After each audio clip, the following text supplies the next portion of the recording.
যাদের ঘরে কন্যা সন্তান আছে তারা ভুল করেও তিনটি কাজ করবেন না। যদি করেন তাহলে মারাত্মক গুনাহগার হবেন, এবং যদি করেন তাহলে আপনার কন্যা সন্তান পথভ্রষ্ট হয়ে যাবে এবং আপনাকে আল্লাহ পাক ক্ষমা করবে না। এবং কন্যা সন্তান জন্মগ্রহণ করলে যে সওয়াবের কথা আল্লাহ রাসূল বলে দিয়েছেন, এই সওয়াব থেকে আপনি বঞ্চিত হবেন। কারণ কন্যা সন্তান একটা মানুষের জন্য, একটা বাবা মার জন্য শ্রেষ্ঠ নিয়ামত হিসেবে আল্লাহ পাক দান করে। কন্যা সন্তান এতটাই নিয়ামতপূর্ণ, এ যখন আল্লাহ পাক যার ঘরে পাঠায়, রহমত বরকত দিয়ে আল্লাহ পাক সেই ঘরটাকে পরিপূর্ণ করে দেয়। হযরত মূসা আলাইহিস সালাতু ওয়াস সালাম বলেছিলেন, আল্লাহ আপনি যখন কোনো ব্যক্তির উপরে সন্তুষ্ট থাকেন তখন কি করেন? আল্লাহ পাক বলেছিল, মূসা আমি যখন কোনো ব্যক্তির উপরে সন্তুষ্ট থাকি, আমি সর্বপ্রথম তাকে একটা কন্যা সন্তান তার ঘরে পাঠায় দিই। তার মানে এটা বোঝা যায় যার ঘরে কন্যা সন্তান আছে, আল্লাহ পাক তার উপরে হয়তোবা কোনো এক সময় খুশি হয়েছিল, রাজি হয়েছিল, যার কারণে আল্লাহ পাক তার ঘরে একটা কন্যা সন্তান দান করে দিয়েছে। অতএব ভেবে নিতে পারি যে কন্যা সন্তান আল্লাহ পাকের পক্ষ থেকে একটি শ্রেষ্ঠ নিয়ামত হিসাবে আমাকে দান করেছে। অতএব এই কন্যাকে কখনো অবহেলা করব না। প্রথম নম্বর কাজ হলো, এই কন্যা সন্তান যাদের ঘরে আছে, এই কন্যা সন্তানকে আমরা অন্য কোনো পর পুরুষের কোলে দেব না। একবারে নবজাতক হলে সে বিষয়টা ভিন্ন, কিন্তু যখন আপনার সন্তান একটু বড় হয়ে যাবে, 3 বছর 4 বছর 5 বছর 7 বছর বয়স যখন হয়ে যাবে, এই কন্যা সন্তানকে কোনো পর পুরুষের কোলে দিবেন না। কারণ মানুষ, কিছু কিছু মানুষের চরিত্র পশুর থেকেও নিকৃষ্ট। আল্লাহ পাক বলেন, উলাইকা কাল আনআম বাল হুম আদল, এরা হলো চতুষ্পদ জন্তুর ন্যায়, বরং তার থেকেও নিকৃষ্ট।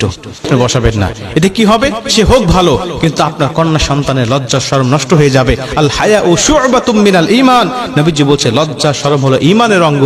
আপনার সন্তানের কিন্তু লজ্জা শরম ভাঙতে থাকবে। অতএব ছোট্ট থেকেই আপনি তাকে লজ্জা শিক্ষা দিবেন। এটা হলো ঈমানের একটি অংশ, এটা আপনাকে শিক্ষা দিতে হবে। কন্যা সন্তান কোন পরপুরুষের কোলে দিবেন না, বসাবেন না। সোফায় বসে আছে, আপনি তার কোলে আপনার কন্যা সন্তানকে বসাবেন না। 2 নম্বরে, এই কন্যা সন্তানকে যখন বাহিরে পাঠাবেন তখন আপনি তাকে একা একা ছেড়ে দিবেন না। স্কুলে যাক, মক্তবে যাক, মাদ্রাসায় যাক, যেখানে যাক না কেন, আপনি তাকে একা ছেড়ে দিবেন না। আপনি নিজে তাকে রেখে আসবেন, আবার আসার সময় তাকে নিয়ে আসবেন। এটা আপনার দায়িত্বের মধ্যে পড়ে। নবীজি বলছেন, কন্যা সন্তান যখন কারো জন্মগ্রহণ করে, ওই কন্যা সন্তানের বাবা এবং আমি নবী একই জান্নাতের মধ্যে থাকবো। তার মানে কি জন্ম হলেই নবীজির সাথে থাকবে? বিষয়টি এমন নয়।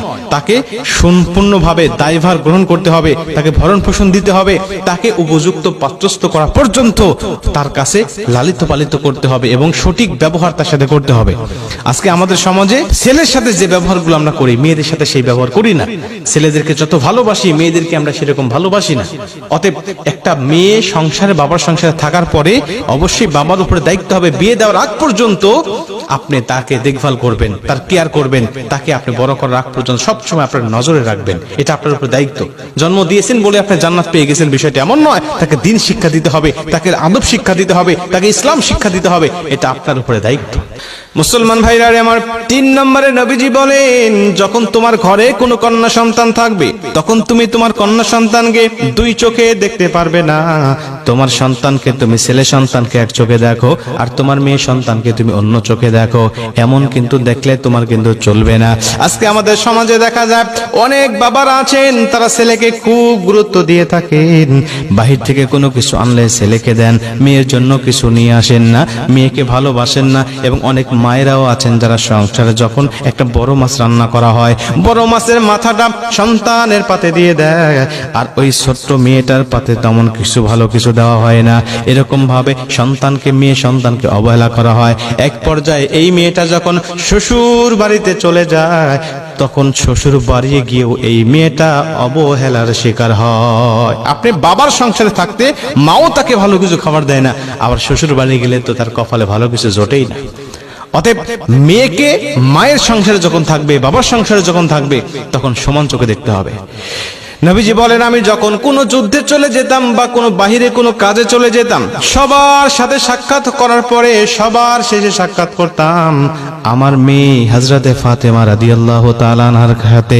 ফাতেমার সাথে আমি সবার শেষে দেখা করতাম, আর সবার শেষে দেখা করে আমি যখন চলে যেতাম, সব কাজকর্ম সেরে যখন আবার বাসায় আসতাম, সবার সাথে সাক্ষাৎ করার আগে আমি আমার ফাতেমার সাথে সাক্ষাৎ করতাম। সবার সাথে সাক্ষাৎ করার আগে ফাতেমা রাদিয়াল্লাহু তাআলা আনহার সাথে আমি সাক্ষাৎ করতাম।